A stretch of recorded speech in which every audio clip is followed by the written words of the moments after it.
Sepatu yang hilang. Cerita pendek karya Puan Natasha yang dibacakan oleh penulisnya sendiri. Rintik hujan membasahi bumi kala itu.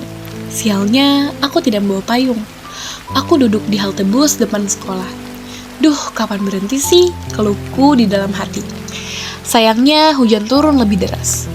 Hei kamu, ngapain di situ? Tanya seorang gadis seusiaku.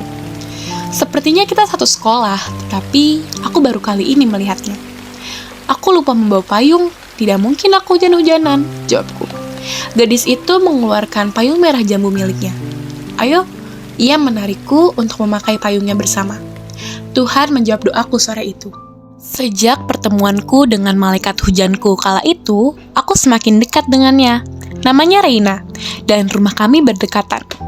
Aku memang jarang sekali keluar rumah atau bermain di sekitar rumahku. Aku banyak menghabiskan waktuku untuk mengurung diri di kamar. Aku dan Reina berangkat bersama setiap hari. Di sekolah pun, aku mengenalkan Reina kepada teman-temanku yang lain. Kami menjadi lebih sering menghabiskan waktu bersama. Tidak jarang aku mengajak Reina menginap di rumahku, begitupun sebaliknya. Permainan kartu, susu coklat hangat, dan kue buatan ibu menjadi kombinasi yang sempurna ketika Reina sedang menginap. Kami ibarat sepasang sepatu yang selalu berusaha menggapai tujuan yang sama dengan langkah yang sama. Ini adalah pertama kalinya dalam hidupku memiliki teman dekat seperti Reina. Setahun kemudian, kami naik ke kelas 11 SMA. Kalian tahu, kami berada di kelas yang sama. Tentu aku akan menjadi teman sebangku Reina. Kedekatan kami pun menjadi begitu erat. Aku banyak belajar dari Reina, baik dalam kehidupan akademik maupun sosial. Aku pun mulai mengetahui cerita tentang kehidupan Reina yang tidak diketahui banyak orang. Tepat pada hari ulang tahunku, Reina mengabarkan bahwa ia akan pindah. Banyak faktor yang membuat dia harus pindah dari kotaku, dan aku adalah orang pertama yang mengetahui itu. Entah harus merasa sedih karena ditinggal oleh teman dekatku, atau merasa senang karena pada akhirnya Reina tidak merasakan kesedihan di kota ini.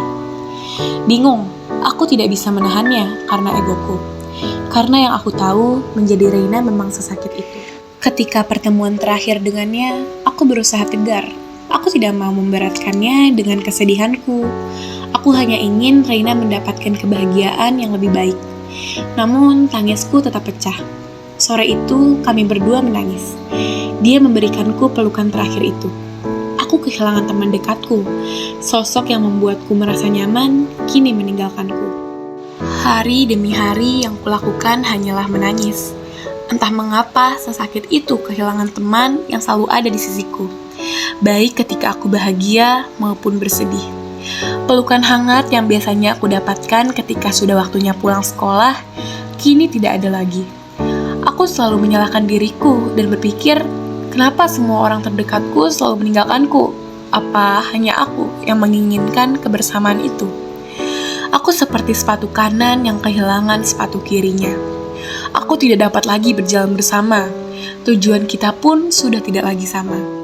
Hingga 1 tahun pun berlalu.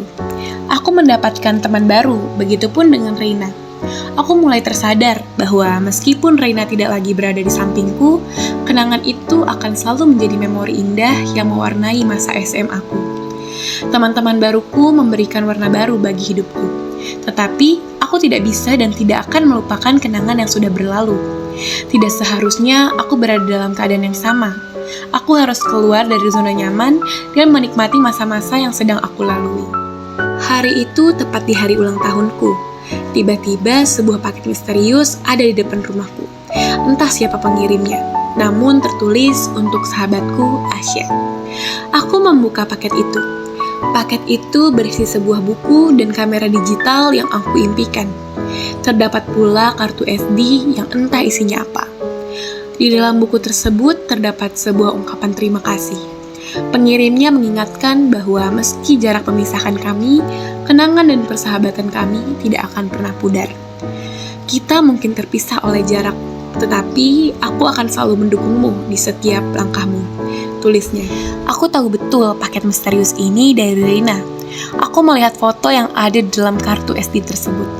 Itu adalah kenangan ketika kami bersama. Aku ingat bahwa Reina selalu membawa kamera setiap berjumpa denganku. terlihat foto-foto kami dahulu, dengan senyum bahagia kami. Aku tersenyum, menghapus air mata yang tersisa. Mungkin memang benar bahwa setiap perpisahan membawa pelajaran dan kesempatan baru.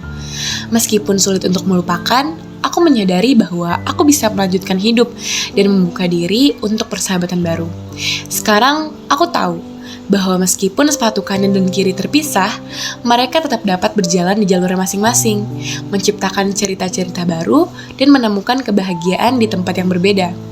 Sepatu kanan dan kiri mungkin berjalan sendiri-sendiri, tapi aku percaya bahwa langkah kita akan bersilang kembali di jalan yang sama nanti.